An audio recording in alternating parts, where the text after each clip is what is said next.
பொள்ளாச்சியிலே பெண்களுக்கு எதிராக நடந்த வன்முறைகள், பாலியல் கொடுமைகள் இவை அத்தனையும் நம் மனதிலே ஒரு காயமாக இத்தனை ஆண்டுகள் இருந்தது. இன்று வழங்கப்பட்டிருக்கக்கூடிய தீர்ப்பு என்பது அந்த காயத்திற்கு மருந்திடக்கூடிய ஒன்றாக, அந்த பெண்களுக்கு நியாயம் கிடைக்கக்கூடிய ஒன்றாக, குற்றவாளிகளுக்கு ஒரு சரியான தண்டனையை தந்திருக்கக்கூடிய ஒன்றாக இந்த தீர்ப்பு இன்று வழங்கப்பட்டிருக்கிறது. மிக முக்கியமாக விசாரணையின் போது பாதிக்கப்பட்ட பெண்களுடைய விவரங்களும் அவர்களை பெயர்களும் வெளியிடப்படாமல் பாதுகாக்கப்பட்டிருக்கிறது. பாதிக்கப்பட்ட பெண்களுக்கு நிவாரணம் வழங்கப்பட வேண்டும் என்ற அந்த ஆணையையும் நீதிமன்றம் வழங்கி இருக்கிறது. பாதிக்கப்பட்ட பெண்களுக்கு இத்தனை ஆண்டுகள் கழித்து ஒரு நியாயம் கிடைத்திருக்கிறது. இது பாதிக்கப்படக்கூடிய அத்தனை பெண்களுக்கும் ஒரு நம்பிக்கையை தருவதாக, நாங்கள் பாதிக்கப்பட்டால், கொடுமைக்கு ஆளாக்கப்பட்டால் எங்களுக்கு நியாயம் கிடைக்கும், அதனால் நாங்கள் வெளியிலே வந்து எங்களுக்கு நடக்கக்கூடிய கொடுமைகளை பற்றி, பிரச்சனைகளை பற்றி வெளியில் பேச வேண்டும், பேச முடியும், பேசினால் நியாயம் கிடைக்கும் என்ற நம்பிக்கையை தரக்கூடிய ஒன்றாக இந்த வழக்கின் தீர்ப்பு அமைந்திருக்கிறது. நம்முடைய முதலமைச்சர் அவர்கள் ஆட்சி பொறுப்பிற்கு வருவதற்கு முன்னால் இந்த பொள்ளாச்சி சம்பவம் நடந்த பொழுதே உறுதியாக மக்களுக்கு ஒரு வாக்குறுதியை அளித்தார்கள். நாங்கள் ஆட்சி பொறுப்பிற்கு வந்தவுடன் இங்கே குற்றவாளிகளை அதிமுக ஆட்சி பாதுகாத்து கொண்டிருக்கிறது, அவர்கள் மீது வழக்கு பதிவு செய்ய மறுக்கிறது, அவர்களில் சில பேர் ஆட்சிக்கு நெருக்கமானவர்களாக அதிமுகவிலே பதவிகளிலே இருக்கக்கூடியவர்களாக இருப்பதால் அவர்கள் பாதுகாக்கப்படுகிறார்கள். நாங்கள் ஆட்சிக்கு வந்தவுடன் நிச்சயமாக பாதிக்கப்பட்ட பெண்களுக்கு ஒரு நியாயம் கிடைக்கும் என்று உறுதியளித்தார்கள். இன்று அந்த வாக்குறுதியை நிறைவேற்றி தந்திருக்கக்கூடிய நாளாக இந்த நாளை நான் பார்க்கிறேன். பொள்ளாச்சி வழக்கு வந்து அதிமுக சிபிஐக்கு மாற்றினதுனால கடுமையாக தண்டனை. என்னங்க? பொள்ளாச்சி வழக்கு வந்து அதிமுக வந்து சிபிஐக்கு மாற்றினதுனால கடுமையான தண்டனை வழங்கப்பட்டிருக்கு.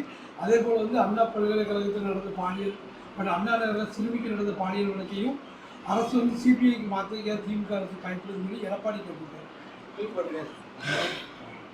அதிமுக தன்னுடைய ஆட்சியிலே நடந்த ஒரு குற்றத்தை தான் விசாரிக்க முடியாது என்ற ஒரு நிலையிலே, ஏன்னா அவங்க வந்து வழக்கு பதிவு செய்யவில்லை, யார் மீதும் நடவடிக்கை எடுக்கவில்லை, குற்றவாளிகளை பாதுகாப்பதில் தான் அவங்களுடைய கவனம் இருந்தது.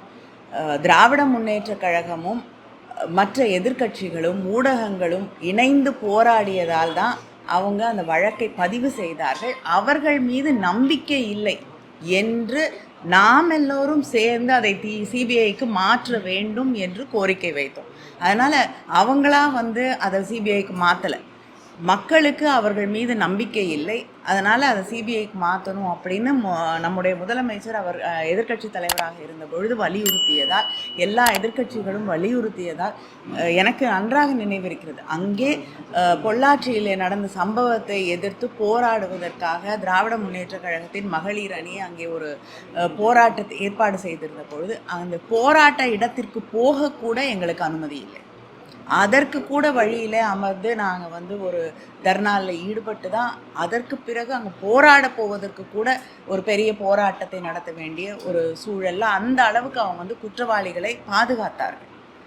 அதனால தான் வந்து சிபிஐக்கு அது மாற்ற வேண்டும், ஏனென்றால் ஆட்சியில் இருந்த அதிமுக மீது மக்களுக்கு நம்பிக்கை இல்லை என்று அது சிபிஐக்கு மாற்றப்பட்டது. இன்று மக்களுக்கு அரசின் மீது, முதலமைச்சர் அவர்களுடைய ஆட்சியின் மீது, திராவிட முன்னேற்ற கழகத்தின் மீது நம்பிக்கை இருக்கிறது. ஒரு குற்றம் நடந்திருக்கிறது என்று தெரிந்தவுடன் முதலமைச்சர் யாராக இருந்தாலும், அவர் எந்த கட்சியை சார்ந்தவராக இருந்தாலும் அவர்கள் மீது வழக்கு பதிவு செய்யப்பட வேண்டும், விசாரணை நடத்தப்பட வேண்டும், கைது செய்யப்பட வேண்டும் என்று ஆணையிட்டார்கள். அதனால் விசாரணை சரியாக நடைபெறும் பொழுது எங்கேயும் மாற்ற வேண்டிய அவசியம் இல்லை. இந்த 2026 வந்து யூபிஎஸ் தலைமையில் ஆட்சி அமையும், அந்த சார் யார் இந்த கேள்விக்கு பதிலும் நீதியும் நிச்சயம் கிடைக்கும்னு சொல்லியிருக்காரு. அன்று வந்து திமுக தலைவர் நிற்கும் உறுதி என்று ட்விட் பண்ணியிருக்காரு. இதுக்கு என்ன கருத்து? இன்னைக்கு அவங்க கூட்டணி வைத்திருக்கக்கூடிய பாஜக ஆட்சியிலே தான் வந்து தமிழ்நாட்டில் இன்னைக்கு national bureau of crime records வழியாக தான் தமிழ்நாடு பெண்களுக்கு பாதுகாப்பான மாநிலம் அப்படின்ற ஒரு கருத்தை அவர்களே அவர்களுடைய ஆய்வுகள் தான் அந்த தரவுகளின் அடிப்படையிலே அவர்கள் வெளியிட்டிருக்கிறார்கள். அதனால் தமிழ்நாடு இன்று பாதுகாப்பான ஒரு மாநிலமாகத்தான் இருக்கிறது. பெண்களுக்கும் சரி, அப்படிங்கிற கணக்கெடுத்து கொண்டாலும் மிக குறைவாக இருக்கக்கூடிய பாதுகாப்பான மாநிலங்களிலே தமிழ்நாடு ஒன்றாக இருக்கக்கூடிய நாம் நிலையை பார்க்கிறோம். அதுக்காக குற்றங்கள் நடைபெறுவதே இல்லை என்று நான் சொல்ல வரவில்லை, நடைபெறக்கூடாது.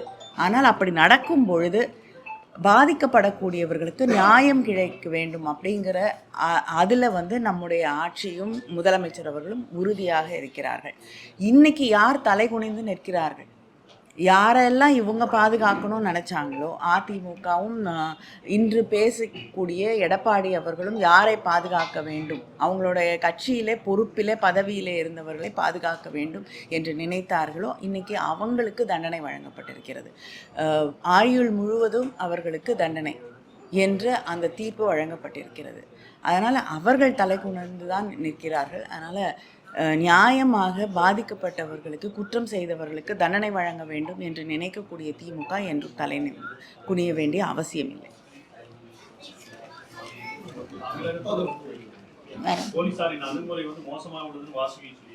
என்னது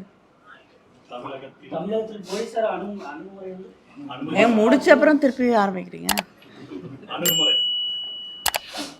காவல்துறை அணுகுமுறை போராட்டம் நடத்துவது கூட காவல்துறை முறையாக அனுமதி கொடுப்பதில்லை, வீட்டுகளில் சிறை வைக்கிறாங்க அப்படின்னு சொல்லி உங்க கூட்டணி இருக்கக்கூடிய மார்க்சிஸ்ட் கம்யூனிஸ்டுடைய தேசிய குழு உறுப்பினர் வாசுகி சொல்லியிருக்காங்க. இல்லைங்க, அவங்க தொடர்ந்து அவர்கள் போராட்டங்களுக்கு அனுமதி அளிக்கப்படுகிறது. அவங்களுக்கும் முன்னாடி தெரியும் முன்னாடி எப்படிப்பட்ட ஒரு நிலை இருந்தது. இன்னைக்கு எந்த போராட்டத்திற்கும் நியாயமான போராட்டங்களுக்கு தொடர்ந்து அனுமதி அளிக்கப்படுகிறது.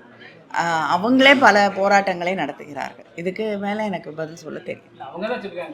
இல்லை, அதுதான் நான் சொல்கிறேன். நான் வந்து எத்தனையோ போராட்டங்கள் தமிழ்நாட்டில் தொடர்ந்து நடைபெறுகிறது. ஆளுங்கட்சிக்கு எதிராக பல கருத்துக்கள் சொல்லப்படுகிறது. அதை ஏற்றுக்கொண்டு அதில் நியாயமான விமர்சனங்கள் இருந்தால் முதலமைச்சர் உடனடியாக நடவடிக்கை எடுக்கிறார்கள். அப்படிப்பட்ட ஒரு சூழ்நிலை தான் தமிழ்நாட்டில் இப்பொழுது இருக்கிறது. அரசியல், புலனாய்வு, சினிமா, ஆன்மீகம், இலக்கியம், மருத்துவம், வணிகம், மோசடி என எல்லா தகவல்களுடன் தமிழகத்தின் மையப்பகுதியில் இருந்து மாதம் இருமுறை வெளியாகும் நம் அங்குசம் நிகழ்வு உங்கள் இல்லம் தேடி வர ஆண்டு சந்தா ரூபாய் 500 மட்டுமே. தொடர்பு எண் 9488842025. அங்குசம் செய்தி, மக்களுக்கான செய்தி.